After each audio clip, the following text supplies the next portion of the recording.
Hari ni aku dengan wife aku pergi dekat kedai The Riz Western Pasta and Grill. Kedai ni bertempat dekat Taman Keramat, berdekatan dengan construction bangunan je. Korang tengoklah dough yang dia buat ni, lembut weh. Sebelum masak pun dah lembut macam ni, nanti dah siap masak lagilah. Rangup dekat luar, gebu dekat dalam. So pizza kita orang pun dah siap. Cantik betul kejadian dia kan. Akak ni gelak-gelak je tengok kita orang excited nak makan. Selain pizza, aku dengan wife aku order pasta weh. Aku punya pasta arrabbiata beef, dengan wife aku pasta stufato. Tengoklah pizza dia orang ni, juicy gila weh.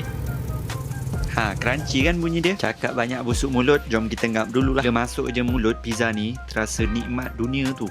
Rasa dunia ni aku yang punya. Lalunya kalau aku makan pizza, belah-belah tepi tu memang aku buang je. Tapi bila aku makan pizza dekat kedai ni, satu pizza tu boleh habis kat aku seorang je. Auto tiada pembaziran berlaku kat situ. Borak punya borak. Sekarang ni aku nak rasa pasta arrabbiata beef dengan pasta stufato pula. Rasa dia memang lain daripada yang lain weh. Selalunya yang aku tahu dan yang aku selalu order pasta carbonara dengan bolognese je. Tapi bila aku order yang stufato dengan arrabbiata beef ni, rasa dia memang lain dari yang lain weh. Aku nak cakap pun tak erti, tapi disebabkan akak cashier tu suruh aku try yang lain dari yang lain, sebab tu aku nak try pasta dua-dua ni. Tapi serius, memang sedap betul lah pasta dia orang ni. Walaupun nama pasta-pasta yang kami order ni aku tak pernah dengar pun, tapi lepas aku sendiri rasa pasta ni, terus aku jadi ingat nama pasta ni sampai bila-bila, sebab senang nak order lepas ni. Akhirul kalam, borak punya borak, makan punya makan sampai dah berpeluh. Muka aku yang flawless ni, sudah pun kita tiba di akhir video. So kalau korang berminat nak datang makan kat kedai ni, korang search je location The Riz Western Pasta and Grill, mesti jumpa punya lah. That's all for today. Jangan lupa follow aku geng, support aku untuk video makan seterusnya. Ciao fellas.